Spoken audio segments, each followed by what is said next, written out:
Okay, maybe say so next time. Hello again, officer. How are things? Do you still have your salts? I think I could use some. Sure, I'm done with them. Go easy on that stuff. It gave me a terrible headache.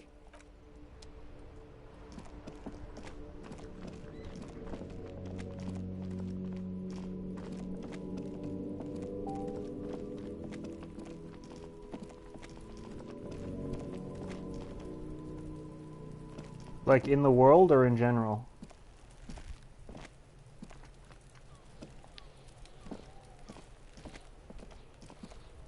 There are several footprints in the mud, left by work boots, anywhere from 6. I need to get my checkup to do that.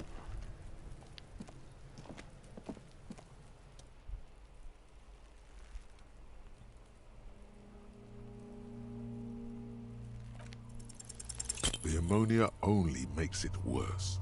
The combination forces tears out of your ducts. You manage to keep it in once. The second time, not so much. When the vomiting is done, your cheeks are wet with tears.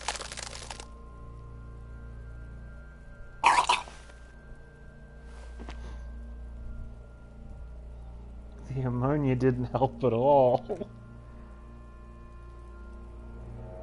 Nor does the wind right now.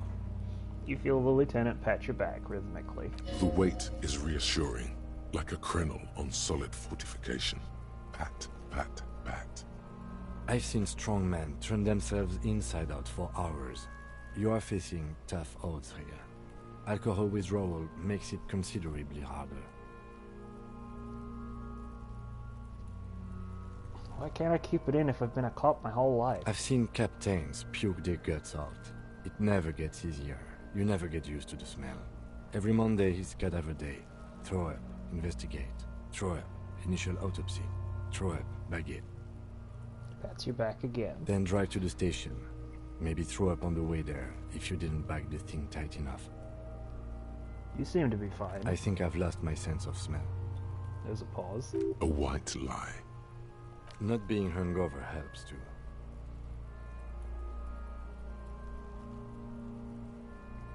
Can't we do something else? I think I want to solve something else now. That's probably a good idea.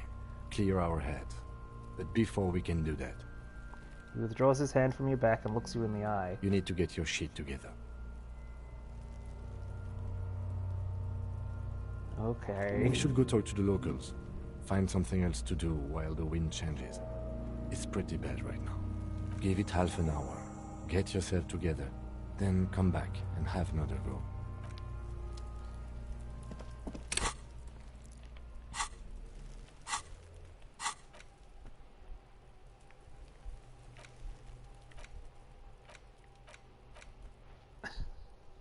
So now we have the volumetric shit compressor thought, which is your shit is a part, and it's rather unbecoming of a cop and a human being. It's supposed to be the opposite of that, together, compressed in a small area. To achieve a solid level of shit compression, squeeze your butt cheeks together for 30 minutes. Do something similar with the two hemispheres of your brain. Talk to people, maybe that will help. So I gotta internalize that thought, which will take half an hour.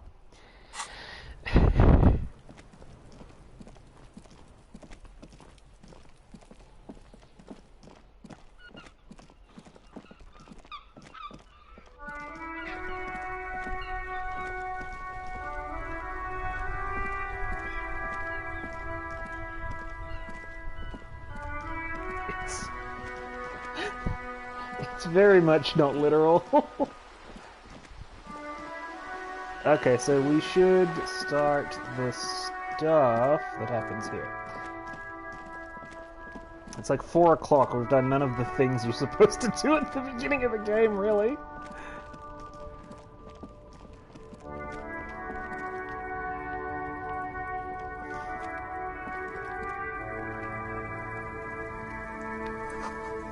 Jump Jams, a popular musique mag.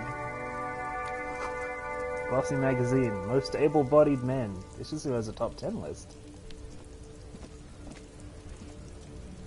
Welcome to Rivachol. Announces the rotund man. But the remark isn't addressed to you, it's addressed to the lieutenant. Why are you addressing my partner like that? Don't you welcome to Revachol me. My grandfather came here from a 3,000-year-old racist isolationist culture, while your ancestors came to this island a mere 300 years ago. Every school of thought and government has failed in the city, but I love it nonetheless. It belongs to me as much as it belongs to you. What's happening? You sound angry, Kim. It's men like you who keep Revachol divided, making it that much harder for everyone to climb out of this post-war limbo. What he means is, fixation on the Revacholian nation makes it harder for Revachol to actually attain self-determination. He's right. You're undermining our best shot at real self-determination. Oh, come on, man. I just said, welcome to Revachol. It's a lorry driver thing. So this character is specifically called racist lorry driver, so yeah, okay. I know exactly what you meant. You think my kind doesn't belong here, that I should watch myself and behave. But you see, I'm an officer of the RCN. It's actually my job to make sure you behave. I would advise you to remember that. Silence. The air between them becomes tense. Your partner needs backup. Now's your moment to shine.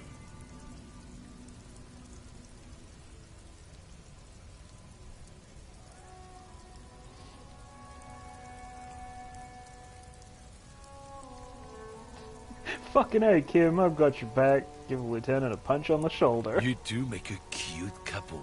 You know that? The lieutenant exhales and resumes his regular calmness. Now that that's settled, we have a couple of questions. Whatever you say, officers. He waits impassively, a cigarette smoldering between his fingers. What are you hauling? Oh, not much anymore. I'm here to pick up some cargo, but the dock workers are on strike, so it's a sit and wait on your ass situation. How long has this been going on then? The strike?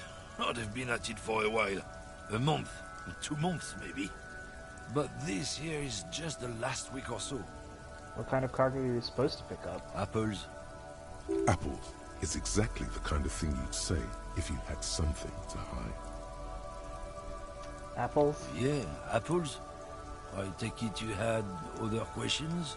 What was that argument all about? It's about biological determinism, natural law, the sorting of the races. He spits on the ground. Not the most popular topic nowadays, with a coalition in charge and all. You might want to change the topic. That is, bury your head under the sand like common sheep. Oh, so you're just a racist. Makes sense. I'm not just racist. Look, I've read books, huh? The science of racial theory has all been proved, even if some people don't want to accept it. People who've studied these things say that you and me are superior by design. So, naturally, we Occidentals should be in charge. Obviously, you can see the merits in that. Oh yeah, I can tell you're really a prime example of superior design. Open your eyes. Haven't you noticed something different lately? An unfortunate downturn, maybe? Huh? When members of the superior race cease to believe in their innate superiority, they stop competing for resources. The problem with that, then? The problem? The damn Kips are showing a real good game lately. Same with the mosquitoes. And the other introduced species too. They're on the precipice of cultural victory. Uh-huh. It's true. Also, you need to realize the dangers of mixing races. Who knows what might happen if people don't stay in their birthplace?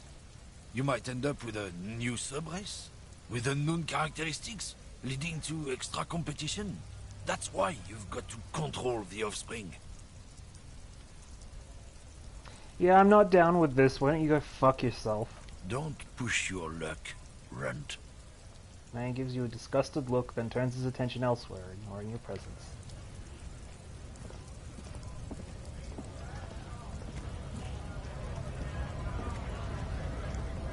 Oop, money on the ground.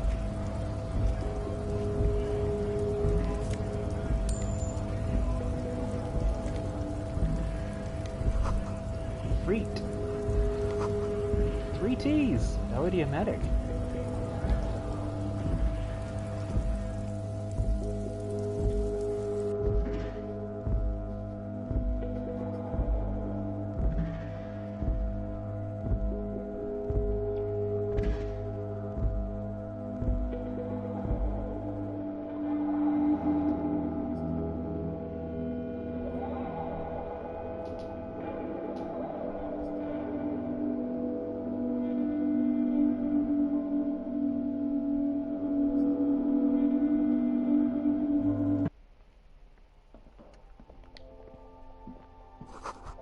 Yellow roses, dozen of them. Tulips too.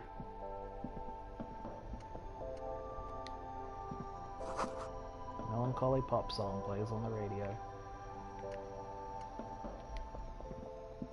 You see several packaged raincoats fill a low shelf beneath a display of croissants and juice bottles. The raincoats are transparent, except for the big Fritta slogan on the back. What is that? What is what? It's a raincoat. The girl leans over the counter to see what you're referring to. If you want to buy one, then it's only 4 real. She taps on the glass counter. The raincoats patiently await purchase.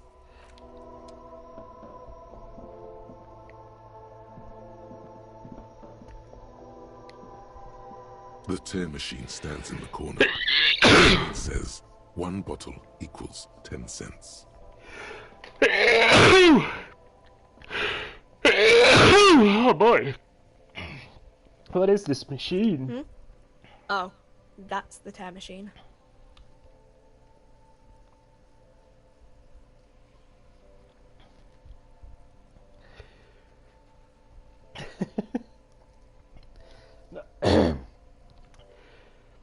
Yes, but what is it? It's a machine for tear.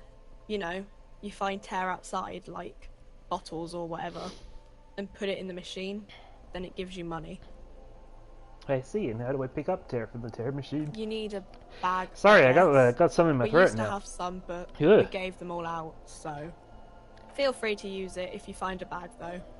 I'm sure there are some out there, somewhere.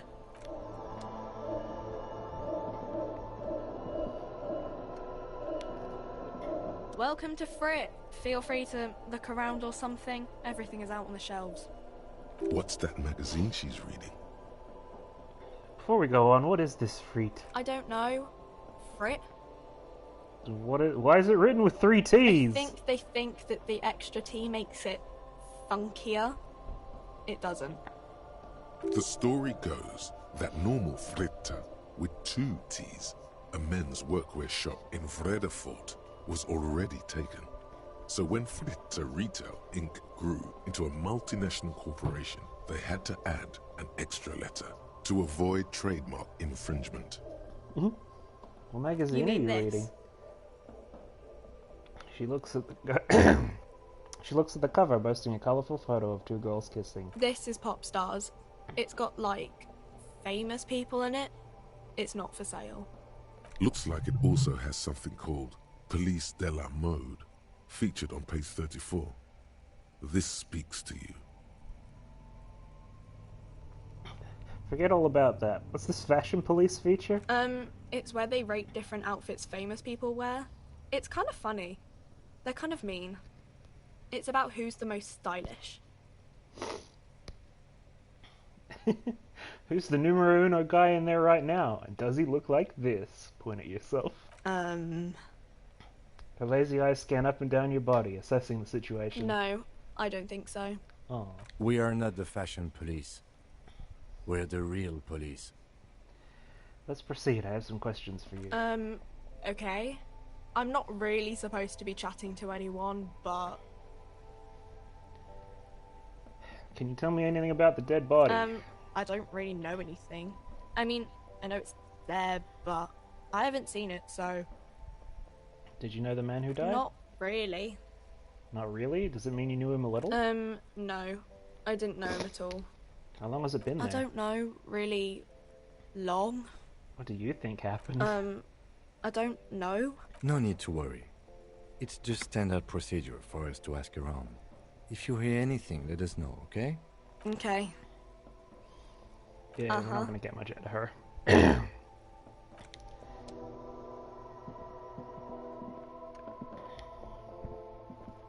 I was hoping they might have a plastic bag because I can't remember where to get one.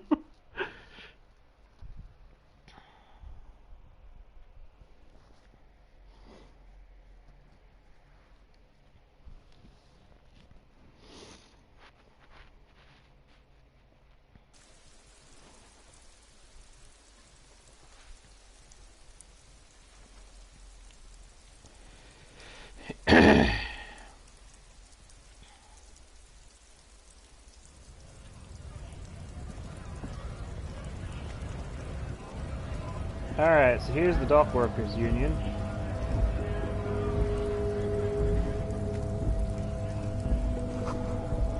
The lorries probably store fuel here. Now they store booze. Coins on the ground.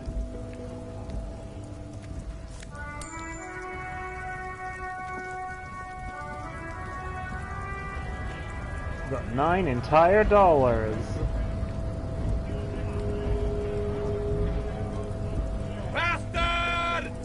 We have a right! Hey! Work! Man yells towards the harbour gates. His voice is the loudest of the lot. Godly screechy for a man of this size. Yeah. So, yeah, this dude's had been recast as well. What's going on here? Hold up and stay frosty, everyone! Cops are here! Broad-shouldered alpha male turns to you. He's a full head taller than anyone else. You have to fuck with us! Beat the honest worker down! Why should I? We're here to fight. Strikes usually have problems with people who have cost. Okay, then I'm thinking no. Good. We're fighting for a cause here. Right to work. Right to work. It really seems like these guys are scabs. Besides, we're no that different. It helps if people see us talking. Folks and strike breakers together. Shows authorities are on our side. Builds confidence. What kind of cause are we talking about? Right. Rights. Workers to have to eat, to make a salary, and feed their families. His manner of speaking is wooden, the tone of voice bland and uninspired, almost as if compiling replies from a set of learned phrases. I don't think I've chosen any sides yet. Might be time. Then I let the fat bastards threaten ye. Cops tend to side with the higher-ups, but you're essentially still workers. I didn't trust the cops, but I can see you understand it. Right to work! Right to work! Regardless, I have some questions for you. Maybe you should ask them the questions. Like, why we're no allowed to make a living here? Shame on you! We have families to feed! You piece of shit! So do we, Scab.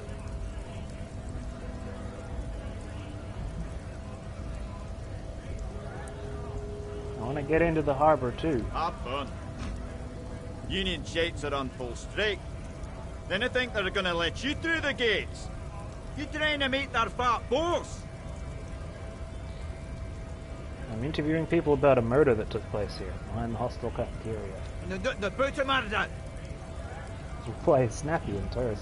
The mention of a killing sends a barely noticeable shiver of tenseness through me. Interesting. Why so tense? What are you talking about? I'm no tense. Yes, he's tense. Right to work! Shame. Cops doing nothing. Should run back up. Blockading gainful employment for workers is a crime. This really isn't my area of expertise. We are not picking a side in this just yet, sir. Pretty. Let us work! Who are all these strike breakers? Honest men and women, with rights to work. Use not toys, for corporate interests. The man runs a hand through his steadily graying military haircut. We came here to help the harbour run smoothly in time of crisis.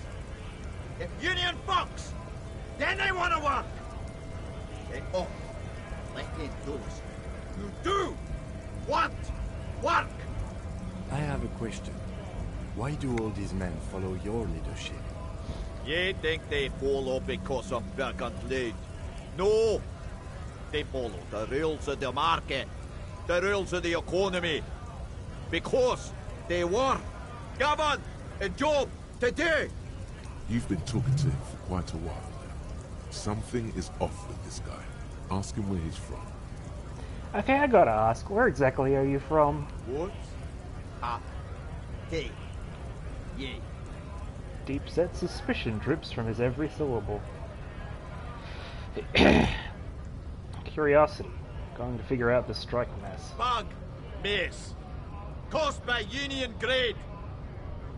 But I only fight for the rights of people.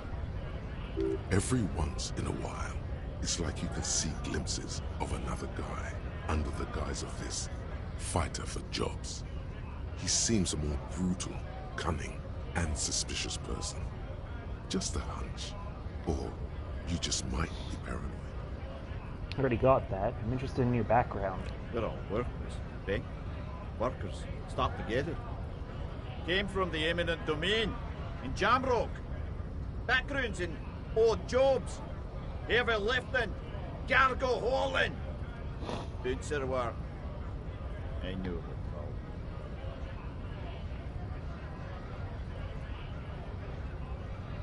all. So this guy's being real evasive. Bouncer? Where? I frequent a lot of bars, baby, I know one. Worked at Territorial. Ring a bell. Never heard of it. Are you lying? But it don't hurt. I have a strike to break. Yes. Yes, he is lying. Volumetric ship compressor. Bizarre scientific news from Revachol West today, where a police officer's shit has been observed at a pressure of around 495 gigadecimals. These metallic hydrogen levels of shit togetherness were thought to exist only at the center of collapsing stars, not law officials. It remains to be seen how long the shit's singularity lasts.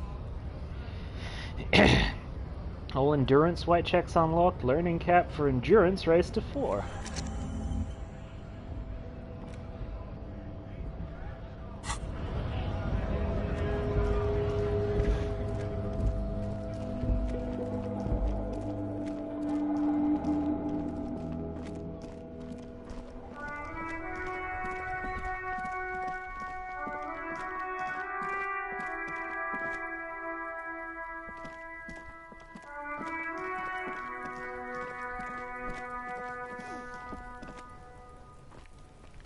Does that include the blueprints?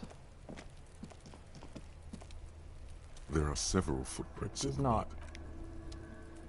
It would be good to get that set, but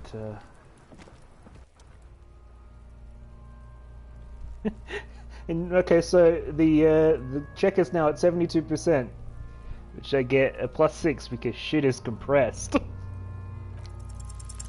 As you breathe in, the odor comes over you.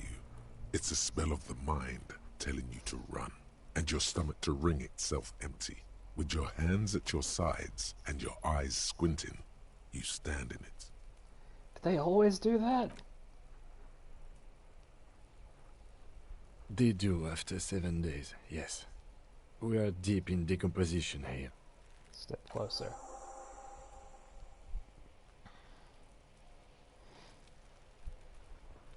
The man before you is naked but for a pair of underpants and enameled boots. His skin is greenish, marbled with decaying veins and blotched by lividity.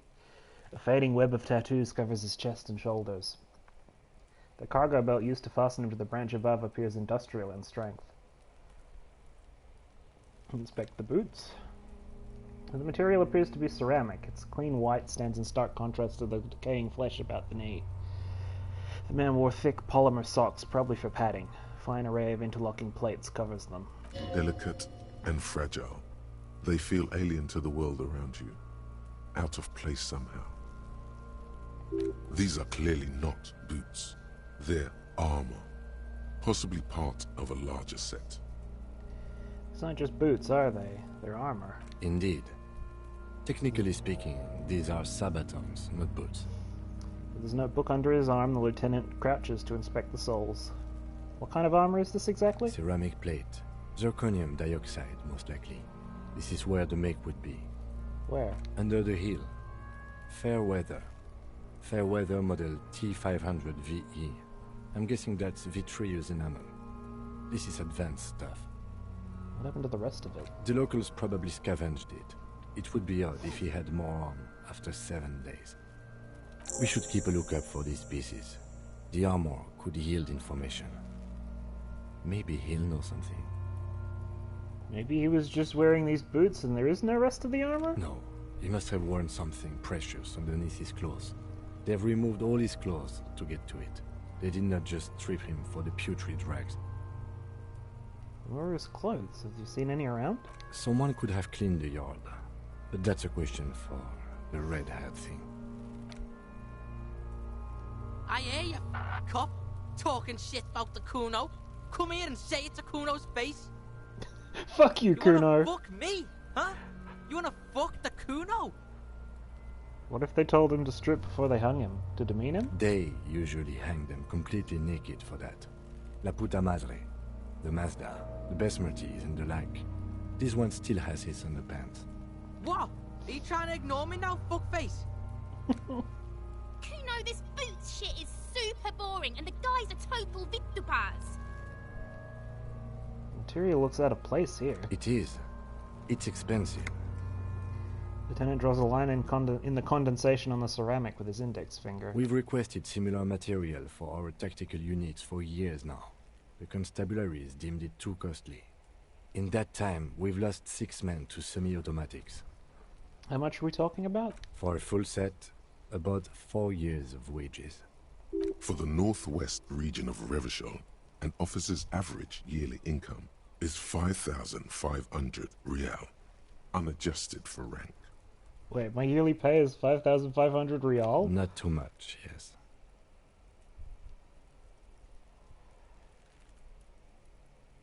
Sounds puny, no wonder I can't pay my hostel bill. It's a sorry situation, I agree.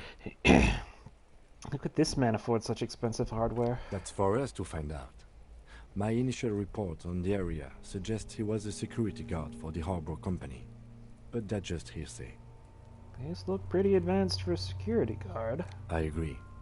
This equipment is way beyond what a guard can afford. Knock on the boot. A small bell-like sound fills the air, like tapping on the side of a porcelain cup. The pry bar in your hand is itching for some action. Swing the pry bar at the boot.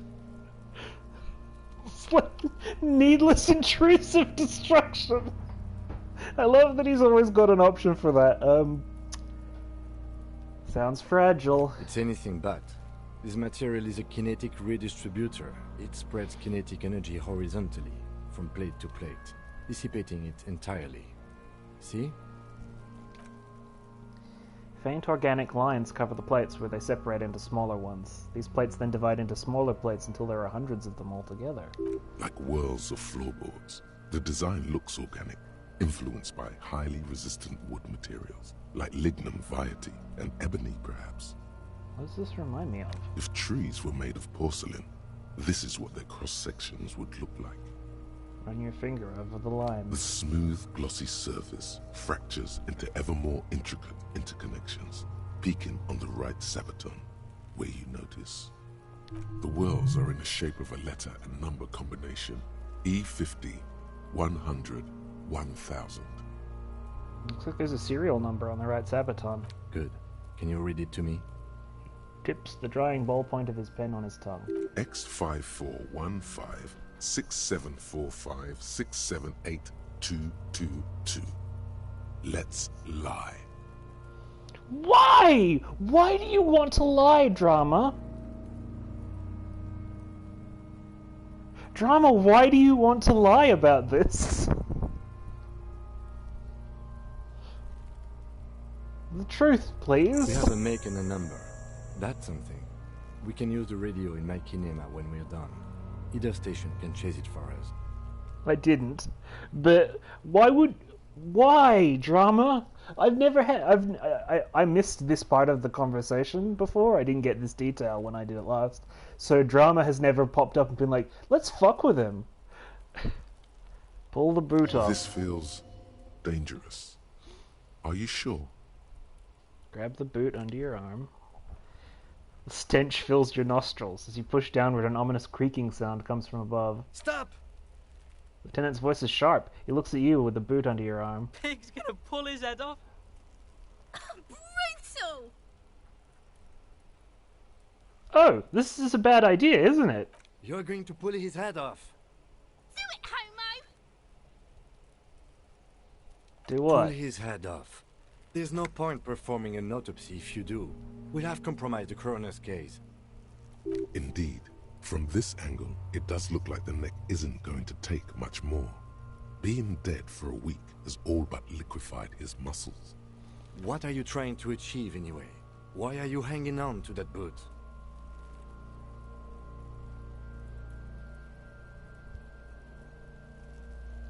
God, there are a lot of good options here.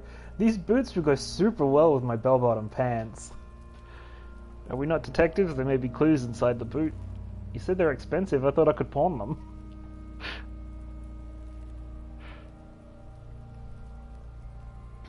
Yeah, I'm down with clues in the How boot. many clues do you need? You already found a number.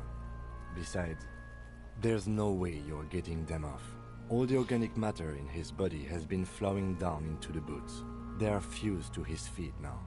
Why do you think the locals haven't scavenged them yet? It was an option. And so you can alter the way this armor gathering quest can go by saying, or even thinking to yourself that you want to pawn them, because that means that your objective now isn't to find it for the investigation, it's to steal it. So, like, if you lose the ability to actually get the boots or anything while Kim is around, you need to wait till he's gone so you can steal it all. You're sure there's a way to peel them off, but first the body needs to be down. And second, it would probably be better if the lieutenant wasn't around. Yeah, this is it, right? Like, I can go, sounds like a plan, and accept the quest to steal the armor, or steal a dead man's boots, but that would be dishonorable, and refuse.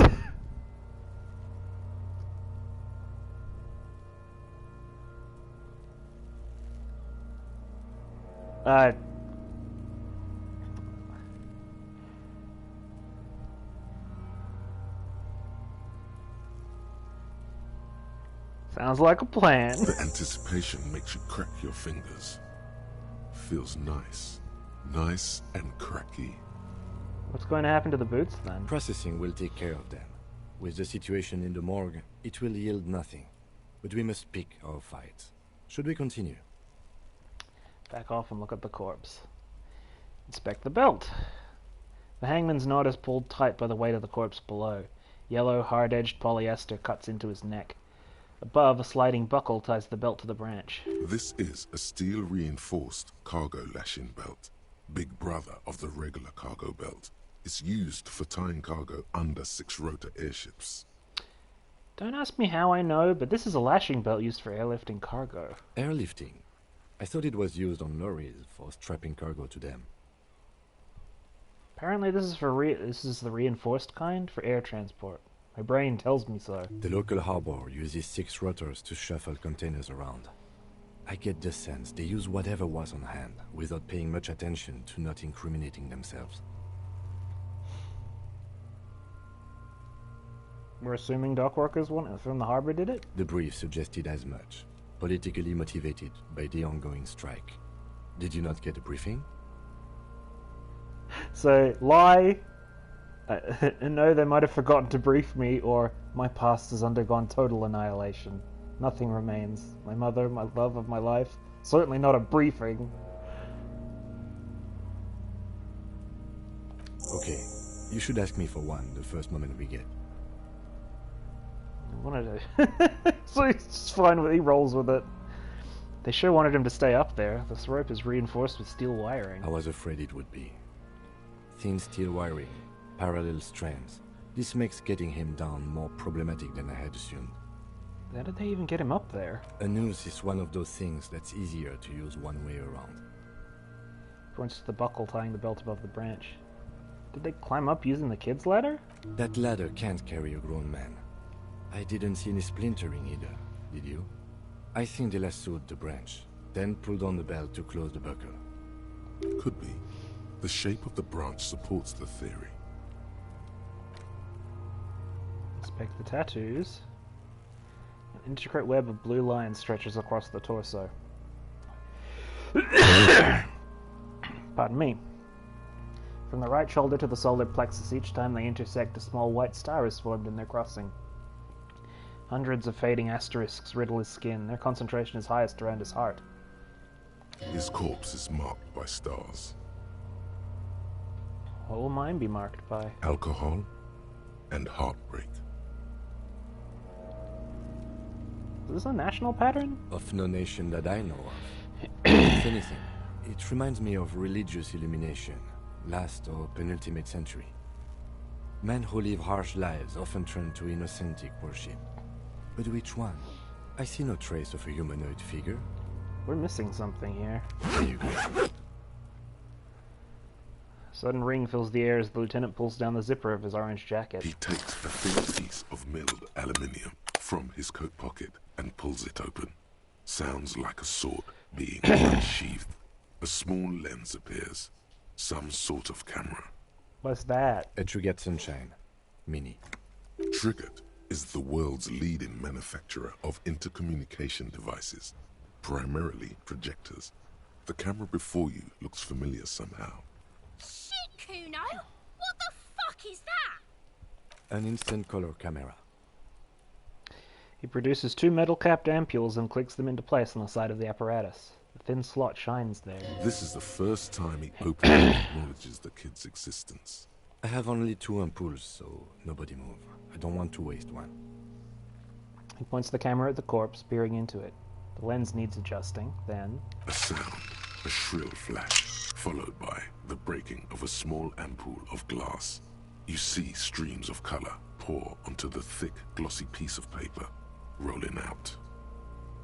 In case we need it.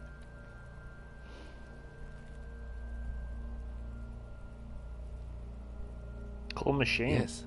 It is pretty cool, isn't it? What do we need this photo for? It contains insight to the victim's person.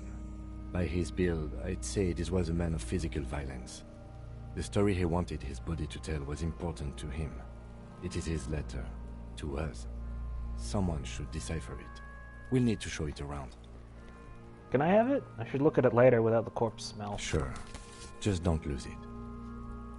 He hands you the piece of rolled-up paper. It's no larger than a pack of cigarettes. Look him in the eye.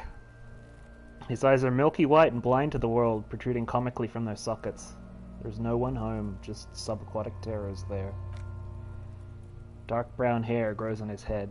His face is ready to explode from the organic processes inside. The death's head grin has passed what remains as an unrecognizable mess. No, it's not hurting. It's just kind of itchy because when I sneezed earlier, it shifted something. But it's not hurting. Don't worry about that. Underneath the curdled meat, there is Oh, sorry, I misread what you said. not Sorry. carried on his features, but below, inside, an expression of pleasure. This man was experiencing joy at the moment of his death. This man enjoyed the moment of death. Why do you think so? It's an intuition. Okay. I am less skeptic about this hunch, he thinks, than I was of the supernatural premonitions that overtook you at the trash container. He then covers his nose again. Tell me, who are you, dead man?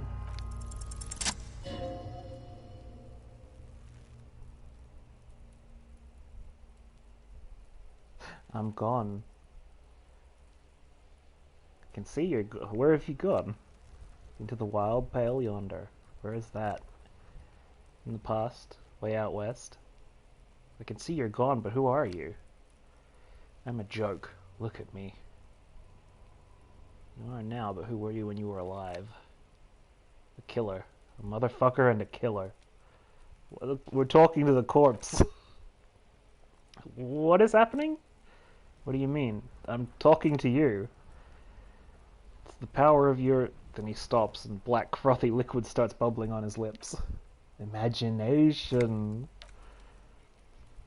Go ahead, ask more questions. You fucking love questions. Why do I love questions so much? Because you're a copperoony. Look at them all go. Do you want more questions? Yeah, give me questions. Here you go, you loony. Why do I feel like I've forgotten something terrible? Because you have. I hate you, you stink and you're boring. Do I remind you of someone? A child born with Muller's disease, harlequinism, grown up miraculously. Baby affected with harlequinism. You sure wriggled out of that one, Coppolini. Why were you feeling pleasure when you died? Maybe I was getting my rocks off. First, do you have to speak like that? What dialect is that anyway? It's a mishmash, Copabolo. You think I'm Messenian, don't you? For you, this is how people from Messina speak like. I'm not even sure what Messina is.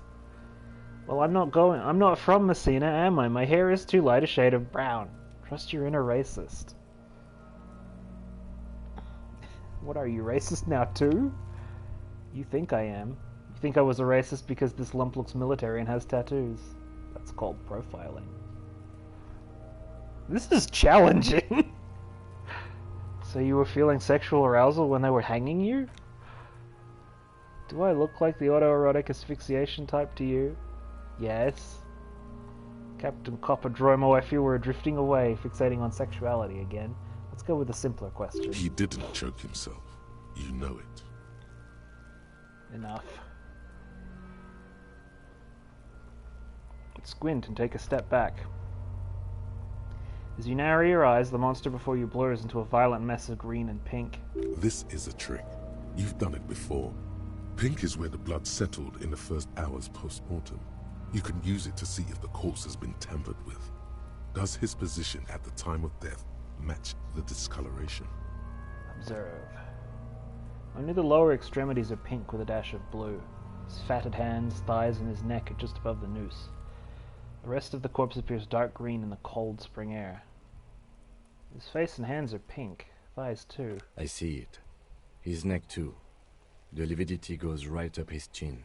We have good, well-pronounced discoloration here. Relax your eyes. The monster comes back into focus, an explosion of color, coursing with dark marbled veins. His stomach appears pregnant with something.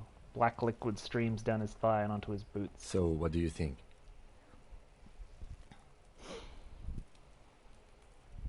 I think he's dead. I agree. There are crow's feet in his eyes. He's laughing silently. His personality is no longer a part of the world. Totally dead.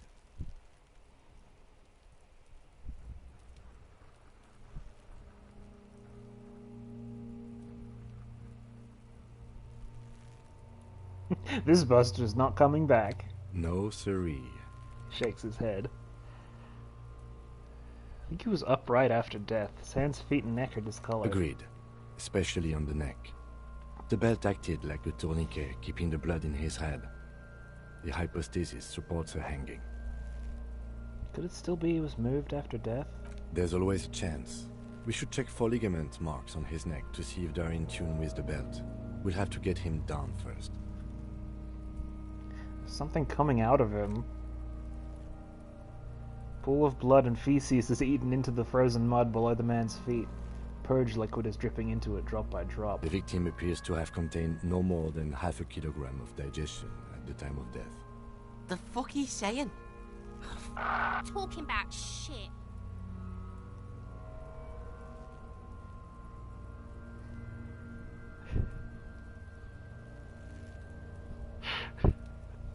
So, I've got two options which are about the case.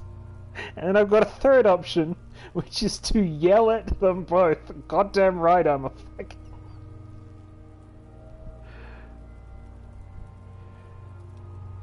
We got lucky. Did we? I don't feel lucky.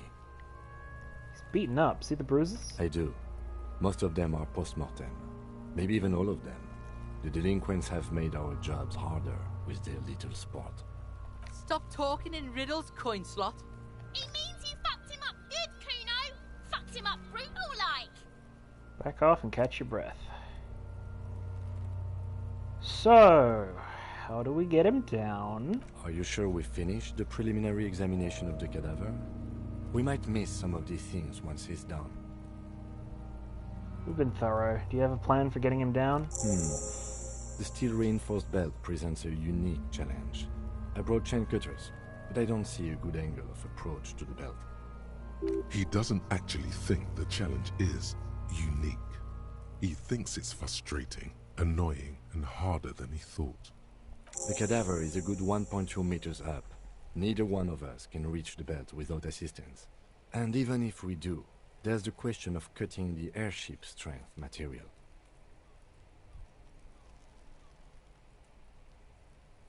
Maybe we could shoot him down? Yeah! Bang bang time, pig! Shoot his head off! How? Where the buckle ties the rope to the branch. That's a good spot to aim. There. The buckle holds the belt together. Where? Ah, yes, I see. If the shot hits that, there might be a chance to release the belt. Yeah, now we're talking. Entertain the Kuno with some shit. They'll miss! The pigs will miss Kuno! The lieutenant is undecided.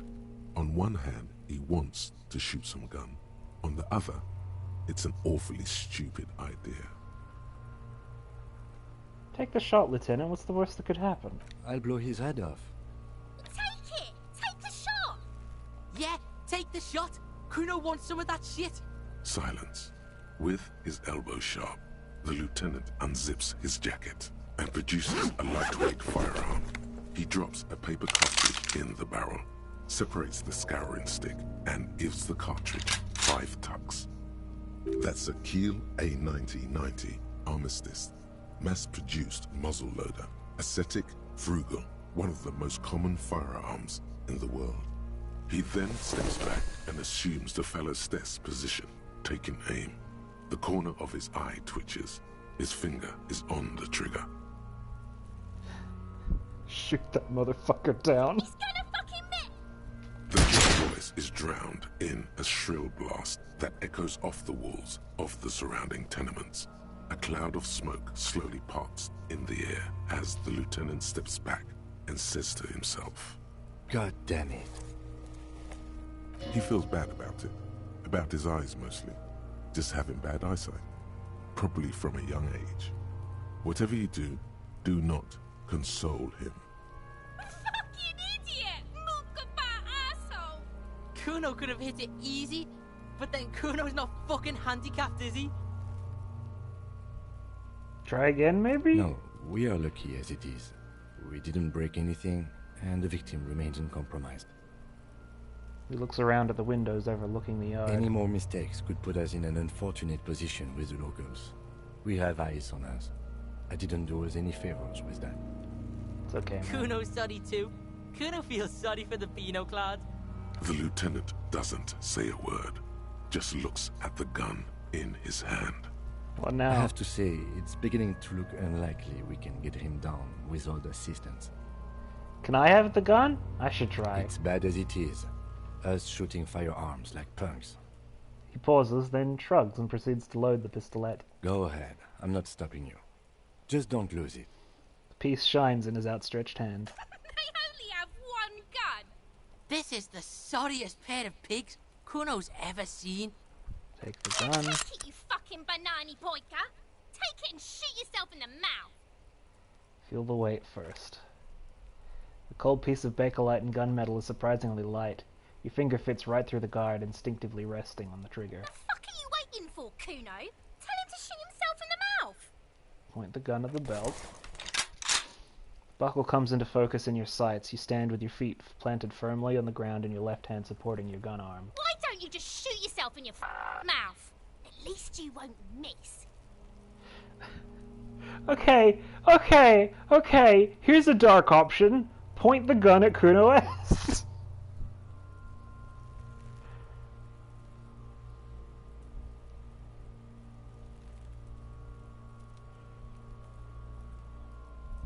That's so dark.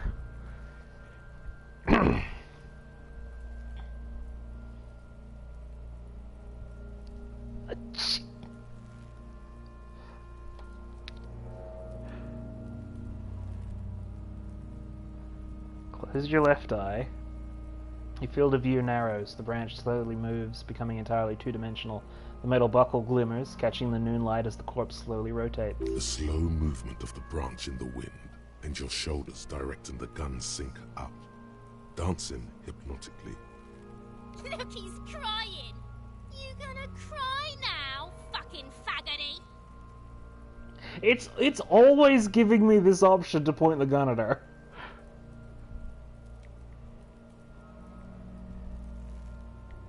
Shut up. What? You gonna fuck me? You wanna fuck me, pig? Is that what this is about?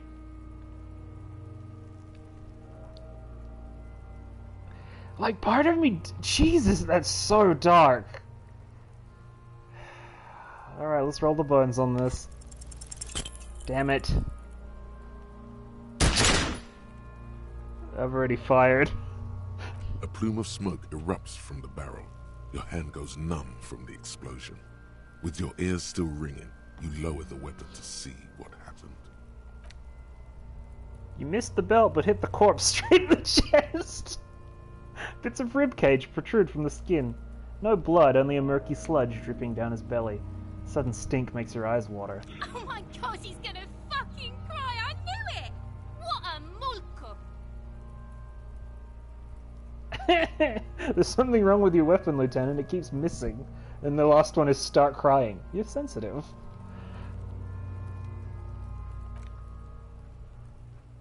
Feels dry. Nothing comes out of you as you stretch and bend your face into a crying shape. You're too furious to cry, apparently. Try harder. Try really hard to cry. The lieutenant watches you jerk some tears, your shoulders shaking and your eyes dry. The gun begins to slip from your fingers. You malota. The can't even cry.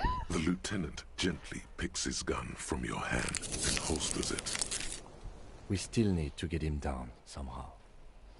His tone is growing tired now. The stench makes him turn away from the corpse. The bad way. The way I didn't want us to. By asking the harbor for help. They have the tools and the men. If they put him up there, they can take him down too.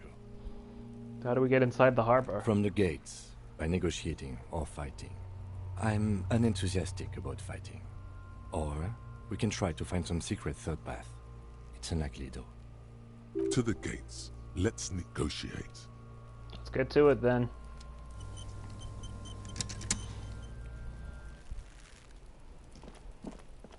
Now, to be clear, the way we're going to be getting into the...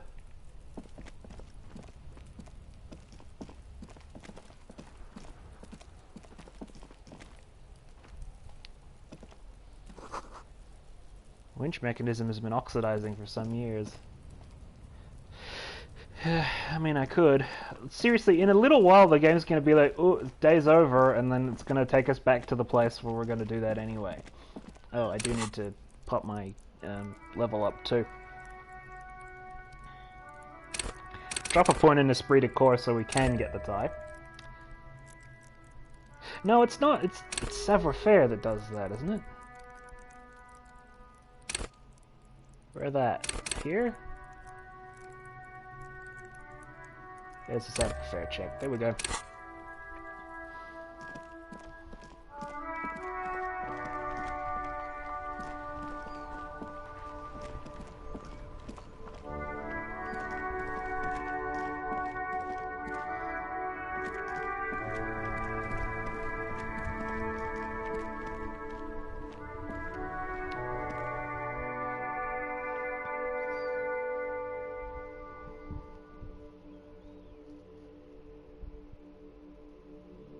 Tie over a mesh shirt, that's gonna be a good look.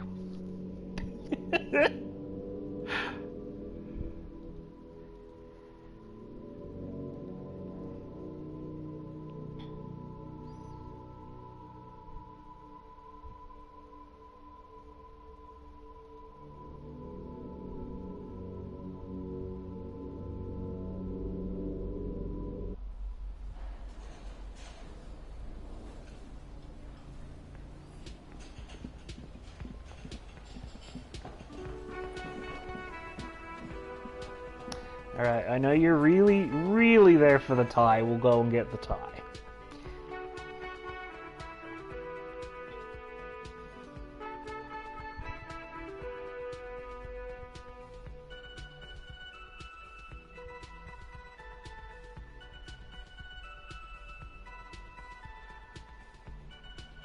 I will suggest something when we get in there. I will suggest something to you.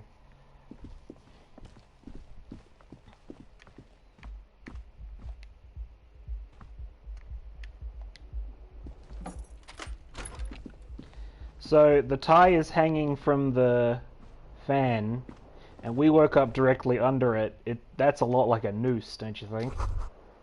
Kim tries not to look at your broken down bathroom door. Kim also tries not to look at the pile of taped viscera on the carpet, or the weird suitcase on the hat rack, or the potted plant dying in the corner. But it's all just too morbid to ignore. This is where the magic happens. And by that you mean crimes against humanity? I defy bourgeois morality here. Defied it hard. I have no idea what that means. Hey, psst.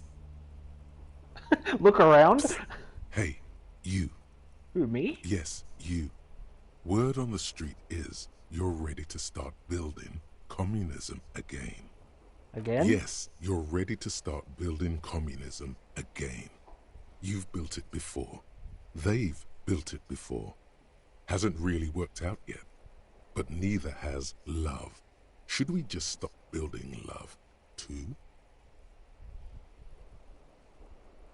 Can't argue with that. What about all that communism you've promised to build? Word on the street is you've woken up from 1,000 years of slumber, promising to erect a version of communism many times greater than any attempted before. Is that true? How come there's word on the street? You keep saying things like, down with the bourgeoisie, eat the rich, sodomize the landowners, impale all people who have more than 25 real in their pocket, literally murder all human beings regardless of their political beliefs. That kind of stuff. That sounds like me. Funky style. Very funky. So tell me, do you have any questions before we fire up the big communism builder? Or do we get right down to it? What's this communism even about? Failure. It's about failure. Failure? Yes. Abject failure. Total, irreversible defeat on all fronts. Absolutely vanquished. Beaten. Curb-stomped and pissed on. Until you came along. You will reverse the fortune of the workers of the world. You alone. Against every living thing. Against every human alive. 800 trillion real in the hands of an impossibly well-organized ruling class. Towering city blocks of bankmen who have the ears of prime ministers. Million-headed armies of nations and the love of your own mother. You against the atom, the charm and the spin. Where the whole world failed. Matter failed to bend to human will. Human will failed to get out of bed and tie its laces. You alone, single-handedly, will rebuild the dreams of the working class. You are the last communist. Now get to work, comrade. So this is one of several political thoughts that the game will give you if you go along with certain dialogue options. The game will pike up and be like, hey, you want to do this? And yes, I do. Roll up your sleeves and start building communism. Oh yeah. Get the firing squads and the animal wagons ready. Wait, what? Firing squads? You didn't say anything about those. Too late to back out now.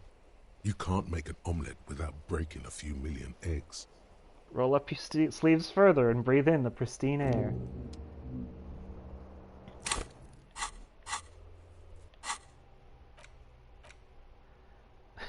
Thought gained Mazovian socioeconomics. Temporary research bonus -2 to visual calculus. Looks like reaction. Research time 3 hours. People think communism was some crazy idea that had its comeuppance 40 years ago. A fever that shook the world never to return again. They were right, until he woke up today. A spiritual corpse responsive only to the call of Commodore Red, prostitutes, and Kraz Mazov.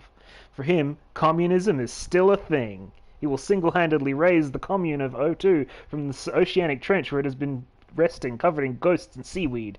He is the big communism builder. Come, witness his attempts to rebuild communism in the year 51. Yeah, I'm taking that thought, thanks.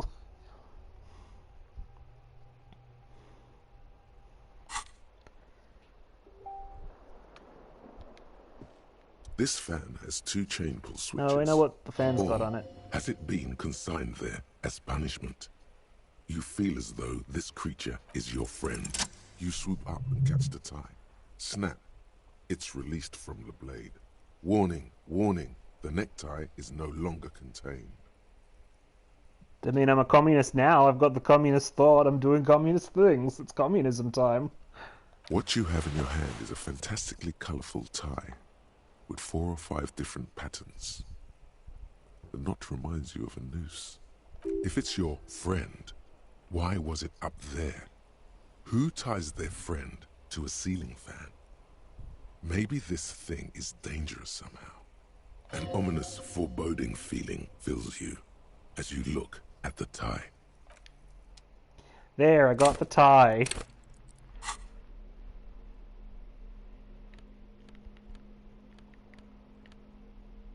Horrific necktie.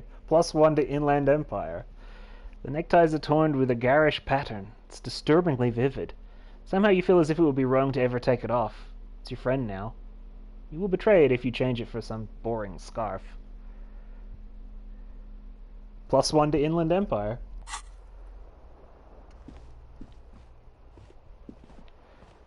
Tie on mesh shirt. Good luck. Good luck. Alright.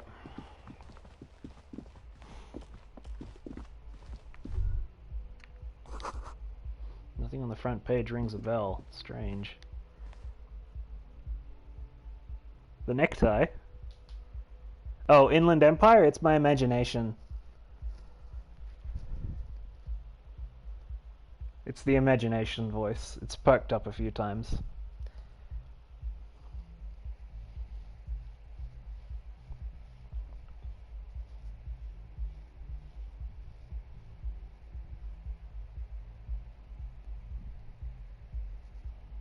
It is very important to get the tie. I'm glad we could go back and get it.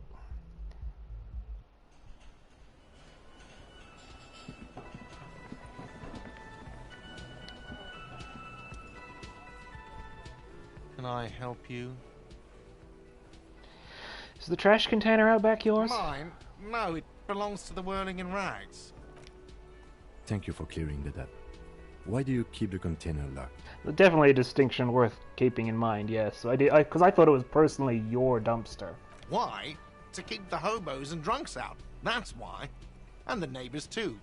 They put their trash there and they don't pay for the garbage company. I thought as much. And are you the only party with access to the trash container? Well, yes. Us and the garbage disposal company. It seems a little callous, doesn't it? Something stirs in you. I wonder what this feeling is. Prod at him and find out.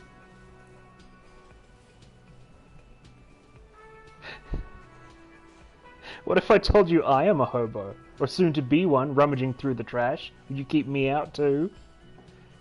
Doesn't it seem callous to you, guarding even your leftovers from the Callous? What are you, Kraz Mazov? Almost all establishments in Revachol keep their trash locked. The Whirling in Rags is not special in that regard. Kraz Mazov, nom de guerre, was an economist and a historical materialist. He was a leading figure on the Grad side of the Centennial Revolution, where he headed the 9-day government. Mazov is considered the father of scientific communism, Mazovian thought, or Mazovianism. Yum yum, tell me more. He killed himself. Maybe I am Kraz Mazov. What are we talking about? Was this not about the trash container? No, wait. Whisper and point to the back of your head. What if I am Krasmazov? We should return to the case of your mistaken identity at a later time, officer. This was about the trash container. We need those keys. What for? Mazov? Are you planning to nationalize my trash container? It concerns the case. Please cooperate. Just bring them back once you're done, please.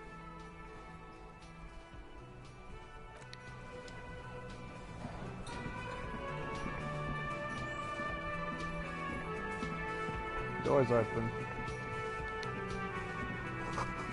The dishes are drying. They smell of chemicals and pine trees.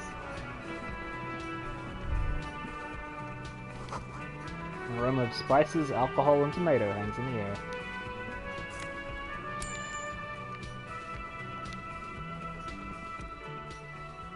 Thin man is smoking below an exhaust hood, occasionally sipping from his mug. This must be the Whirling's cook. As you step in, he nods towards the table and says something in a completely foreign language. The only words you can make out are Gorossi and Quebec. So you've decided his name is Gorossi Quebec. Okay, it's definitely not his name. Whatever you do, please don't call him Goransi Quebec. Please. It's not funny. And then the first two options are to double down and do exactly that. Ah, Goransi, I have some questions to ask. The man puts his cup down and replies something, his left hand drawing arcs in the air. You've got some impressive pots there. He smiles and bangs his ladle against each of the pots in turn. It's almost like music, especially with the sounds of assorted dishes boiling and simmering on the stove. I don't think I need anything else. Stay masculine. He doesn't speak English. You see a heavy steel door with a prominent dimple lock. It's painted blue. You immediately feel drawn to the color. Blue is for mystery. That's Inland Empire right there. Touch the door. The cobalt blue surface feels rough to touch. The stainless steel door is flush with its frame on every side. Try to push the door. The door does not budge. I wonder where this door leads. You do? It's a door in the back of the kitchen. Why do you care where it leads? The lieutenant regards you with a patient skepticism. I'm drawn to its cobalt blue. It is quite pretty. I suppose we could look into it as a side investigation. The door and the main investigation will merge into a stereo investigation. If you say so. Gart is the person to ask about this. The cafeteria manager.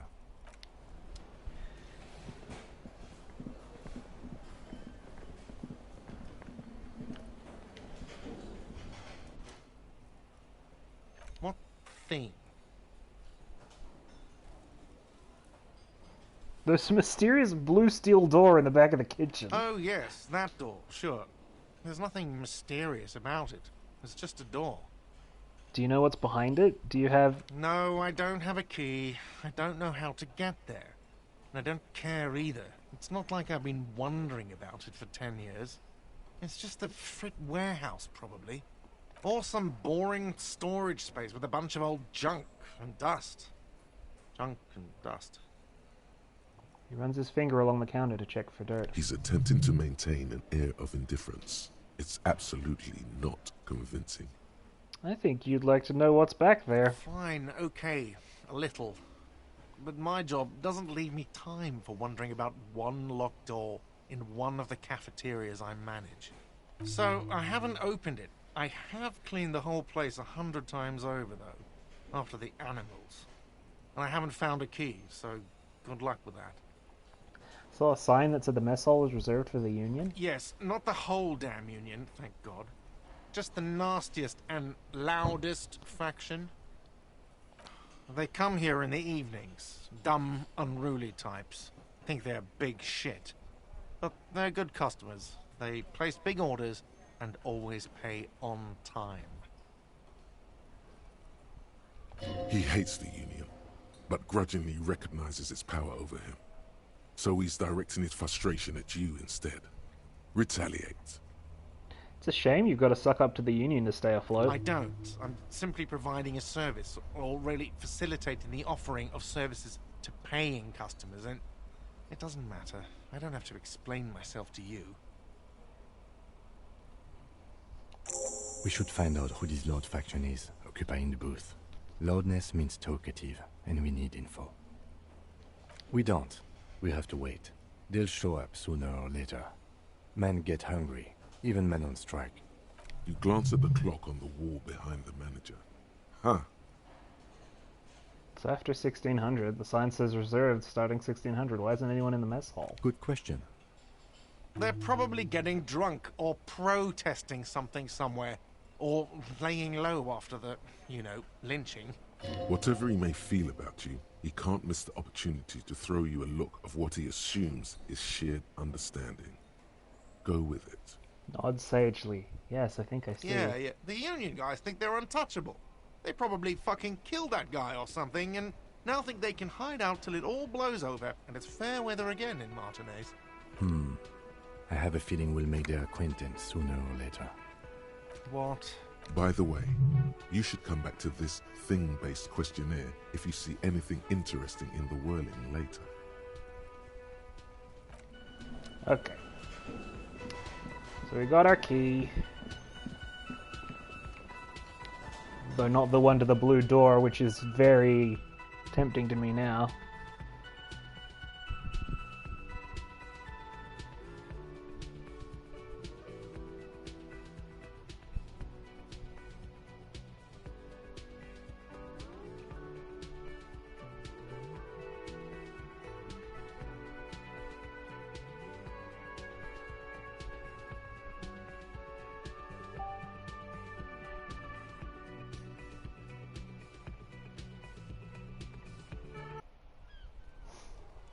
Well, he's always got to have a few obsessive things.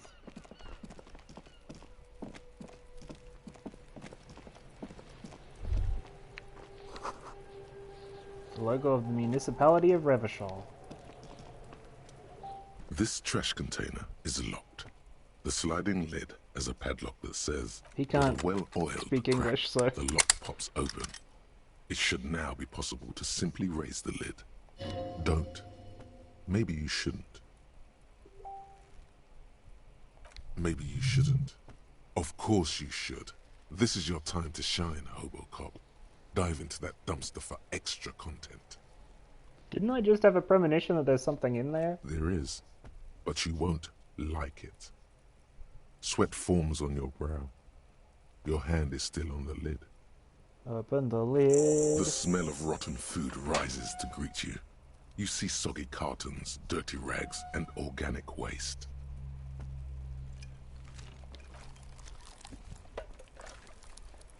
We're just in time. This hasn't been emptied for over a week. So I've got a bunch of different options, but then it look under the boxes, pick at the rags, search the food waste, dig in Hobocop style for extra content. Wow, that one. An Armistice caliber 50 knock cannon, half wrapped in paper tissues. So shiny. What's a knock cannon? It's a giant rifle, and it's very expensive. Not as expensive as that fat string of pearls snaking around the rotten banana peels, however. And is that Cordon Electric's preamp with Electra F2 tubes? It is. That catches quite a price. We're talking 12,000, easy. Unless you're into hi-fi yourself. I am into hi-fi. That's too bad, because none of those things are actually in there. There's just food waste and crisp wrappings. A cruel jest. There must be something. All you see is a broken mug with a racist depiction of the Yellow Man frolicking in saffron. An antique? Only in its social sensibility. Take the mug. Lieutenant briefly glances at the mug, then returns his sight to the trash. Look under the boxes. You see milk and egg rest with one broken egg in it. Some pasta wrapper. Picking up the soggy packages somehow feels familiar. A box falls into pieces in your hands. Batiste Soleil cereal. There are plastic pasta packages below, and turbo noodles. Nothing of note, however. Pick at the rags. Among the threadbare kitchen towels, something catches your eye. A pair of denim trousers. As the legs of the slime-covered jeans begin to unspool from the garbage, a rank corpse smell fills the air. The victim's clothes? Cadaverine odor is faint. If these belong to the deceased, they were removed when he was still in the early stages of decay. Drop them in here, officer. Lieutenant produces a black plastic bag marked evidence from his pocket. Guitar marked blue jeans. Pockets empty or emptied. He wore them with a belt, too. A white belt. The loops appear stretched, but the belt is missing. That's it. Do you see anything else in there? I have another bag here. Something slimy catches your eye. Reach for A it. drab, long-sleeved shirt, olive-colored, appears from the food waste, dripping with pus. Bag This shirt. is a military-type overgarment. No label or serial number. This is the kind of rib-knit shirt that's worn over light armor to conceal it in an urban scenario. Anything more? The rest of the rags are just kitchen variety waste. Just garbage. That's all, I think. All right. We should go to Gart again and ask if he knows who put the clothes in the trash. It could be as simple as someone from the hostel cleaning the yard. Or that one. I'd advise against confronting that force. Do you think someone from the Whirling might have been involved, maybe? Not really. All we know is the victim's clothes are in the trash. The lid was locked, and his establishment had the key. It's just a small loose thread. Okay. Search the food waste. It's just organic waste, cold and slimy on your hands. Apple and potato peels, mostly. Unidentified sludge, and the occasional chicken bone thrown in for good measure. But hey, nothing. It's nothing. Nothing more to see here. What's this? What? A blue piece of plastic sticks out from the apple peels. It's shiny. Looks like the corner of something. Yeah, the writing here's real good. Pick it out. They look badly damaged, but you can still make out forms and notes, written in a man's handwriting. Officer, is that your paperwork? No, it can't be. Yes, it is. Look. This plastic has the RCM street grid on it. You've even got an autopsy form. A miserable-looking slip of paper sticks to the board. If you don't mind my asking, how could you have let your paperwork end up in the trash?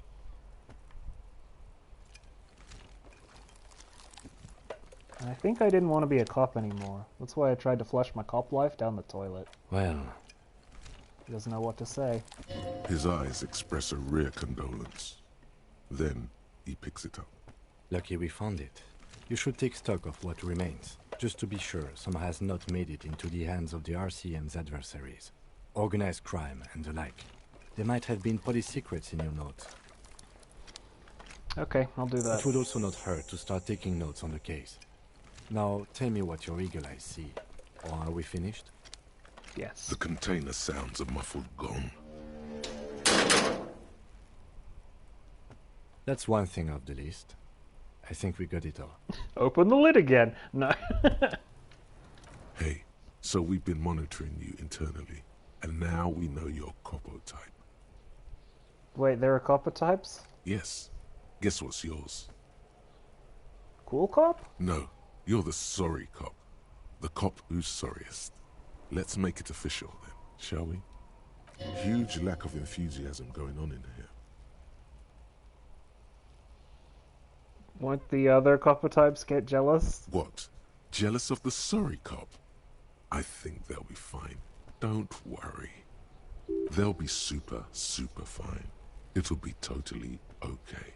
You can dual Copo type from sorry to anything. Okay, but what are the other copper types? Oh, you know. Apocalypse, Superstellar, the advanced interesting cop, Liquid Shadow cop. But you're too sorry to say those things. So, here we go? Fucking, they should be sorry. Yes, yes. Impotent rage and lamentation. Let's wrap it up. We want to do sorry cop, or...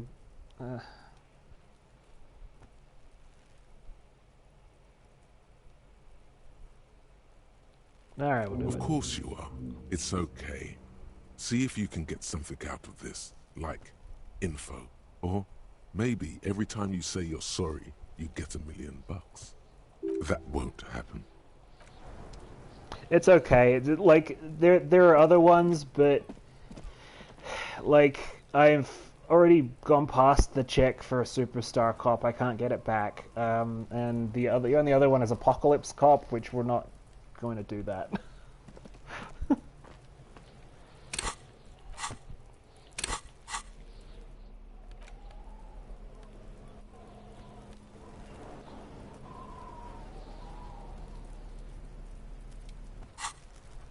It's the ledger you found in the trash. A pitiful cabbage of white and yellow papers hanging from plastic board, barely held together by a metal clip. This sad display is made complete by the faint smell of urinal cleaner. Anything else? There's a piece of toilet paper, or is it cleaning tissue? No, it's toilet paper, desperately sticking to the back of the blue plastic clipboard. It's a metaphor for you. Below the pathetics, terror. Do not look into its blue heart. Inspect the toilet paper. It's just toilet paper sticking to the back of the plastic clipboard. You can take it off if you want. Maybe it's kitchen tissue? They look exactly the same. If you want it to be kitchen tissue, it can be kitchen tissue. It's not, though. It's toilet paper. Take it off or leave it there. It's cool.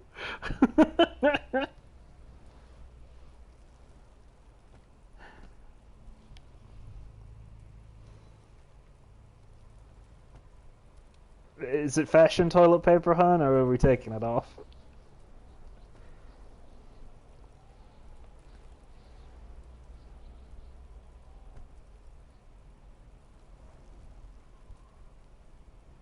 Because it's funny. Yeah, I'm Still wet, the toilet paper, I mean kitchen tissue, sorry, peels off the plastic easily. All you have to do is shake it off your finger and voila, the ledger now looks marginally better. Inspect the clip. An aluminium block runs the width of the board, biting down on the paperwork. Its crocodile teeth are the only thing keeping the papers together. A regular pencil, the tip worn down to nothing, has been attached to the clip.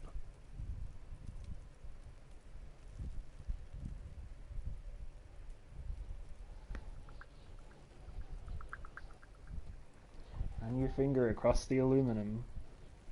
The surface is interrupted by a silvery sticker. It's rectangular, sparkling with iridescence. You don't know how you didn't notice it before. I mean, if that's getting to you, you might want to prepare before we get to the part where we actually have to perform a field autopsy on the corpse.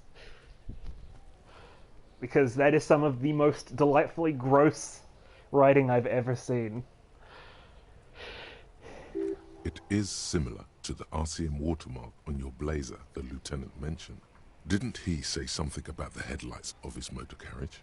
That you can read these there? Lieutenant, is this one of the hologram watermarks you mentioned? What? Yes, halogen watermark used for adding information to RCM property. What kind of information? It depends. Aside from an anti-counterfeiting stamp, mine has my station number and address. The information varies by date of issue.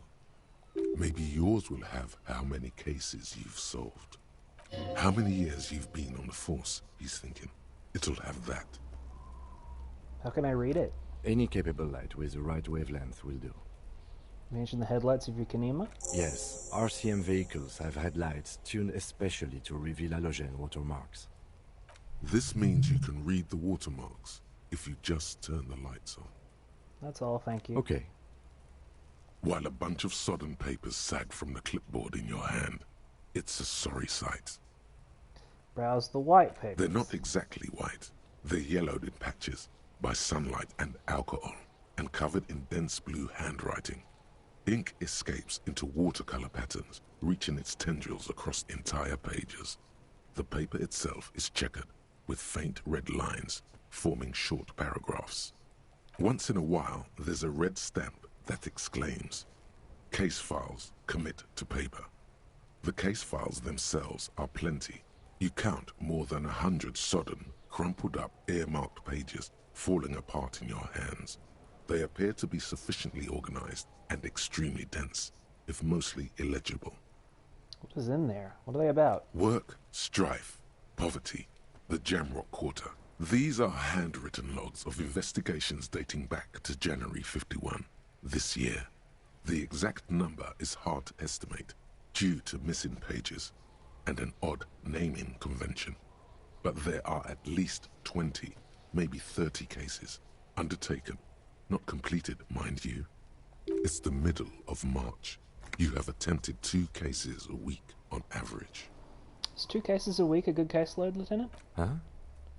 2 complex cases to undertake is a lot, yes. You really have to push yourself. I would not suggest it, lest you start making mistakes. 2 cases a week appears to have been my load, Lieutenant. I'm not sure I completed them, though. 2? That's a lot. I didn't mean to say you are making mistakes, by the way. That was presumptuous of me. I'm sure I made plenty of mistakes. It's okay.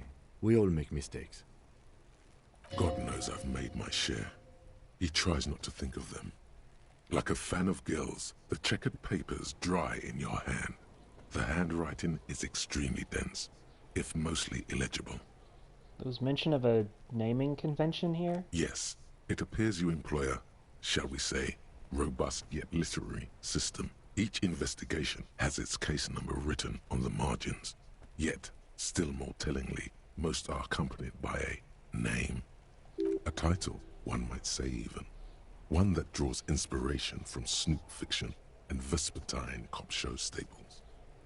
Oh my, and they're written in capital letters too. Yes, all caps. One is called The Next World Mural. Another, The Square Bullet Hole Murders. Another yet, The Unsolvable Case. More? Others appear more light-hearted. The guys on a couch in an unexpected location, and the murder at the hookah parlor. Even the rare article-free collapsing tenement. Murder features prominently throughout. It's going to take an effort to piece these case files together, but it can be done. Once you're done inspecting them up close. Again, my cases appear to employ some kind of naming convention. You mean the alphanumeric? Officer, precinct, time of arrival at the scene? No, I mean a non-numeric one. With titles. Oh, you mean the titular? Yes, well, so do I. In our defense, almost everyone in the RCM does. Why is that? It's a holdover from the early days of the RCM, right after the revolution, when the organization had little idea how to do things. It persists in an unofficial capacity. Officers use these titles to refer to their work among themselves. I seem to have named a case the Square Bullet Hole Murders? Again, in your defense, I seem to have named one The Man with the Hole in His Head. That was a real person. His death was real. Still I named it that, to amuse myself. I pray his loved ones never find out. What happened to him? Rail spiked through the head. He died. It was a workplace accident. I have to open an official case. Is there room? There is, for precisely one more. 15 pages near the end remain untouched by the damage. The checkered grid forms a structure of passages, breaking the case into subtasks to accomplish. Once all the tasks are accomplished, the case is complete. Commit to paper using the pen Lena gave you. The tasks you've completed flow out of the kind green ape pen in a brash freehand similar to the rest of the letters. The wording comes easily. It's almost robotically simple. A language developed for mental rigor and simplicity. Inspect the victim's body. Get the body down. Interview the cafeteria manager. It's not exactly poetry, but poetry would be out of place. Cross out the ones you've already finished. A satisfying slash sounds across the paper. You're done, it seems to say. And you, and you. Things to be done, and things already done. The composition of reality. This is an extremely useful tool for a detective of the Citizens Militia. Now all that remains is to name the case. Lieutenant, have you by any chance named our case? No, actually. Any ideas? Shit on a stick. I go with the Hanged Man. Great. That's great. That's actually what I was thinking too. The Hanged Man. Good, strong name. We have a very good name for the case now. I'm going to start calling it the Hanged Man. It's good we sorted this out. I'm done inspecting these. You don't exactly close them, so much as distance yourself from the smelly papers. They're a little further from your nose now.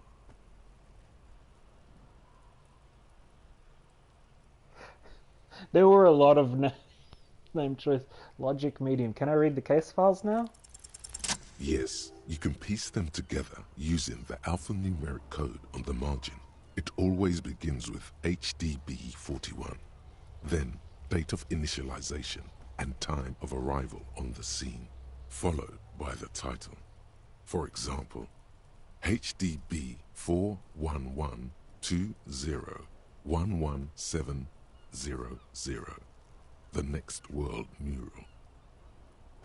Wait, HDB 41, weren't those officer precinct? Why, yes, your precinct number is 41. And HDB... Every last alphanumeric in the files begins with it. And these are your case files. It's safe to say HDB are your initials. Okay, so it's... So now we've got the initials for our character, like, actually set. They're giving me some options here. I can choose two, it could be like two different names. I've got Horace Debbie Berenger, or Fram Darjan Blazankin. Or I can go, I think what I meant to say is RAC, Raphael Ambrosius Cousteau.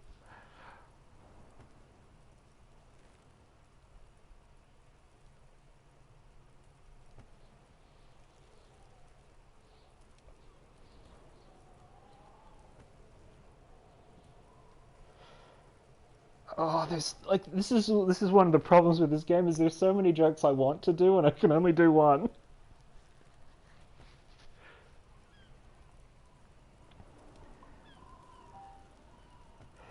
Like Raphael Ambrosius Cousteau is good, but Fram Darjan Benzakin is so good too.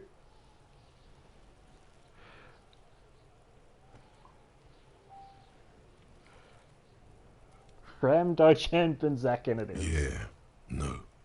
How long does it take to read a case? It takes about half an hour to piece one together, using the system you've devised. Where do you want to start? I can revisit this. This actually takes real, like, time in the game to do, so we'll do it Not much later. has changed in the meanwhile. A bunch of sodden papers still sags from the clipboard. Browse the yellow In the papers. back, you see thin, translucent copier paper. Some neon yellow, some bright red, all covered in boxes, like marching armies. These look like official forms, waiting to be filled out. Then rip them from the binder and hand them out, according to type of form. What types of forms are there? 3. The topmost are misconduct fines. The middle ones are station calls. And the bottommost are field autopsy forms. Each is easy enough to make sense of. You don't have to be an intellectual giant to do police work. Misconduct A monetary fine? penalization ranging from 20 to 250 real. Severe cases allow for 1,000 real, but that requires special paperwork. The details of issuing these fines are spread out over the rest of the fields. But they appear pleasantly vague. Station call. These are quite sinister in turn. They give a date and time for the person to appear at the specified precinct police station. Below the call are the criminal charges you risk by not appearing. Field autopsy. A dozen pages of thin copy paper, bright red in color. You see the parameters of a deceased human form waiting to be filled in. Age, sex, condition of internal organs. Enough of this. Yes, all that remains now is to fill those forms and hand them to people. Fines for wrongdoers, interview requests for bad guys, and field autopsies to dead guys. The rest of the stinking cellulose is much worse for wear. Being sandwiched between the board and the rest of the paperwork must have spared the fragile copier paper. Look at the clipboard. It's made of dark blue plastic, hard enough to beat someone to submission with. The edges are rounded, however. The U4 size board feels thick and heavy in your hand. Light shimmers on its wet surface. On the back you see the embossed letters, RCM. What did you say the color was? Blue. The blue heart. Don't look into it. Shake the ledger. Something rattles inside, ever so lightly. Is there a hidden compartment? Permeables. It's not hidden per se. The compartment is made for permeable materials that would get damaged if something happened to it. Peek The inside. plastic shimmers like lapis lazuli, but it is not see-through. You cannot see to its center. How would I open it? With your hands, you 4-sized pages hang from the clip screwed to the top of the board. Smell the ledger. The acidic stench of rotting food is rubbed off on the cellulose. It now forms the base of the experience. This base surrounded by a faint air of spoiled meat, the stuff of death itself, and then sprinkled liberally with the citrus zest of toilet cleaner. I'm going to try to open the hidden compartment. The two sides of the board appear slightly misaligned, like a drawer that's come off its slides. If you bend the plastic on your knee slowly, the slides snap back into place. It should be possible to just, you know, Slide the drawer open. without resistance or sound, the two panels move against each other. The compartment is now open. What's inside? 2 ticket stubs and a handmade postcard. Okay, so Inland Empire was very insistent that we not do this, and now one of the dialogue options we've been given for doing this is fucking kill yourself, you asshole.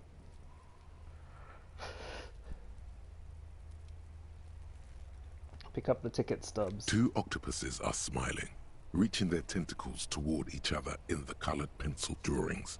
The tickets permit access to the zoo in Revachol East. The aquarium costs extra. These let you go there, too.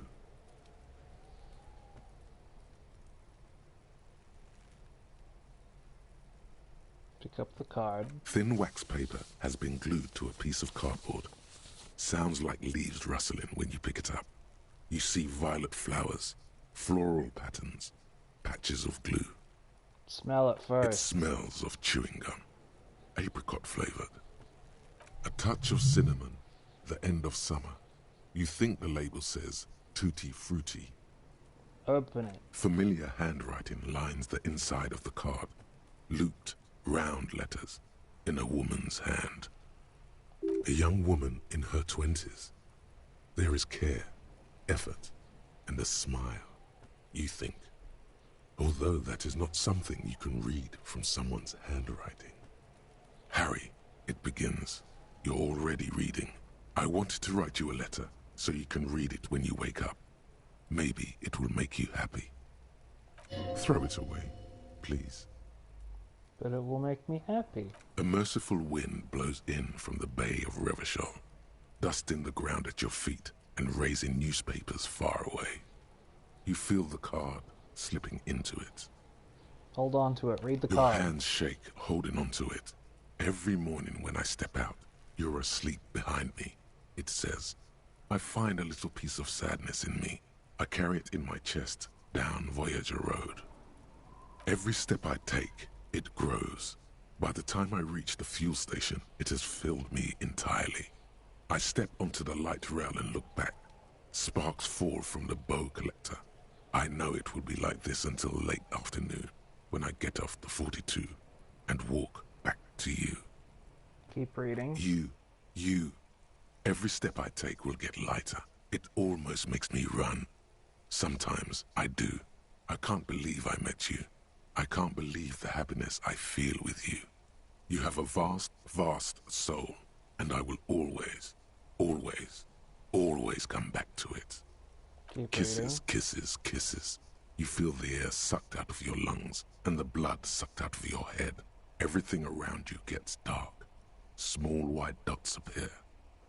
You feel the ledger slip from your hand. No. Hold on. Hold on. To what? There's nothing. Detective, is everything alright? Fall sideways.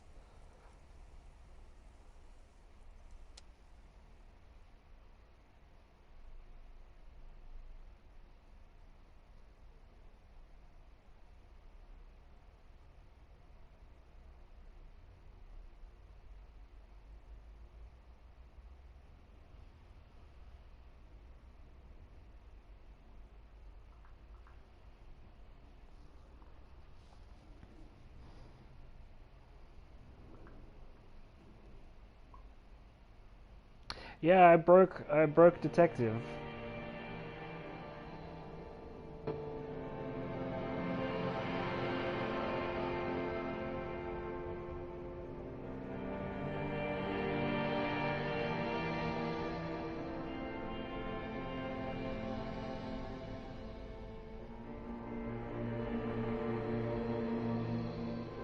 There is nothing.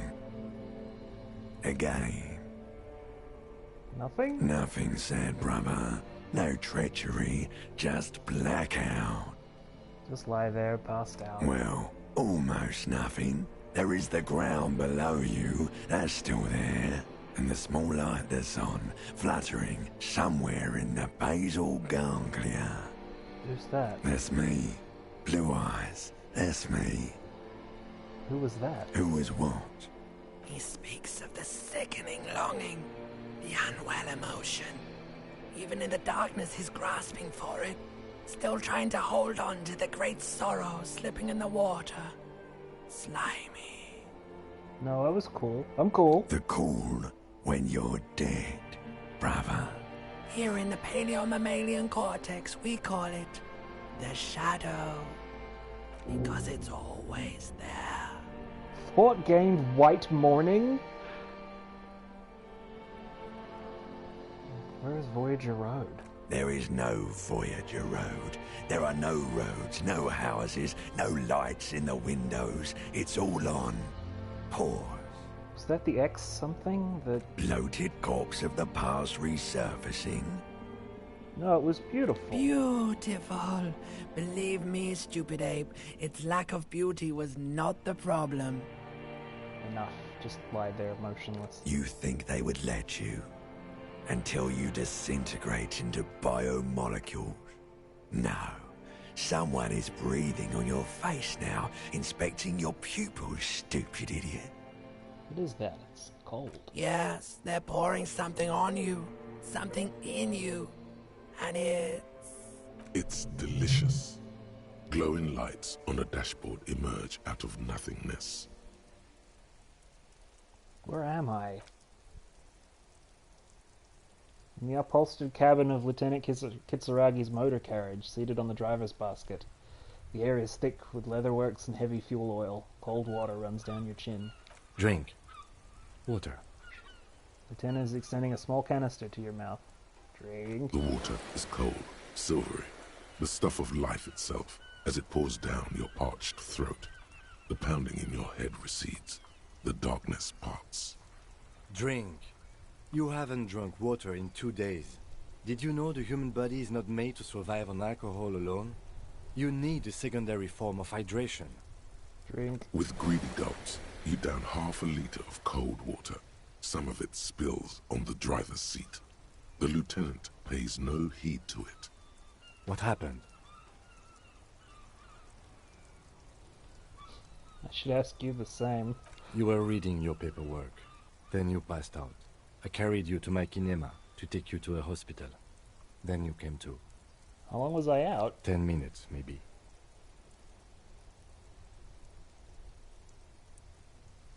Came in contact with the burnt-out ruins of the past, Lieutenant. That does sometimes happen. He hands you the remains of your ledger. He replies with such understanding, it's as if the burnt-out ruins of the past were an occupational hazard. Athlete's foot for cops. You dropped these. Are you okay to proceed? Let's solve this case. Good.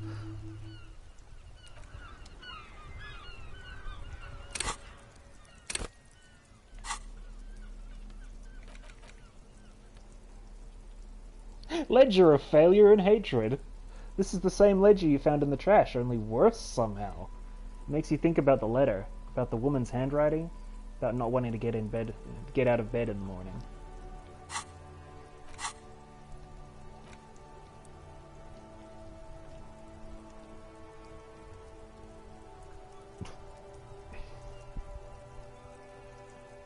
I got 2 more thoughts I can look at now.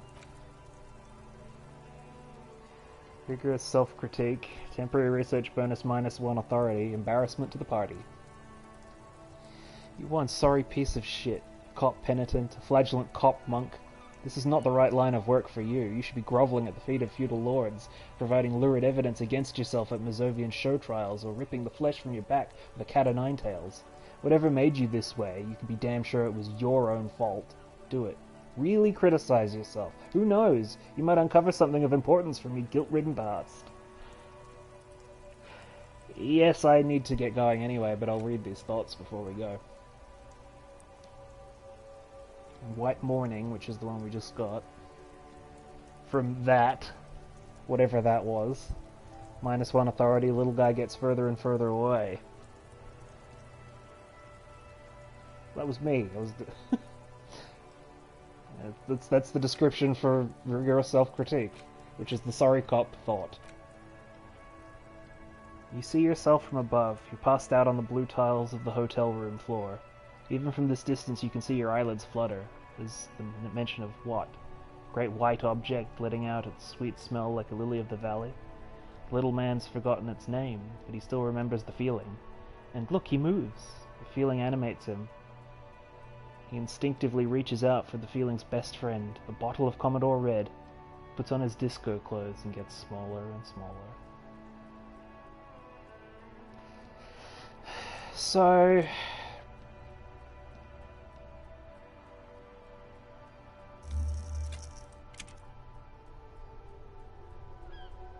oh shit, really?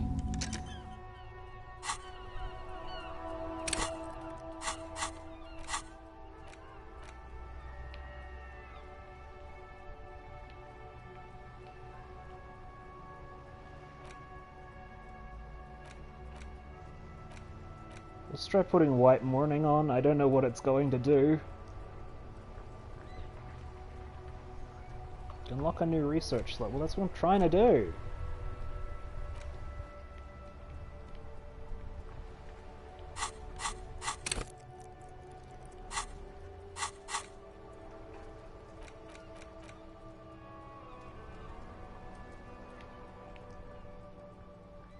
How do I do this?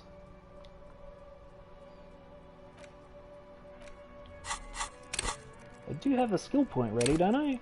Yeah, I thought so.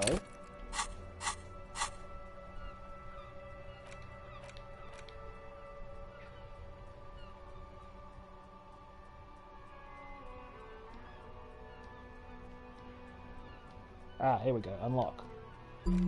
Ding! I gotta see what White Morning's gonna do.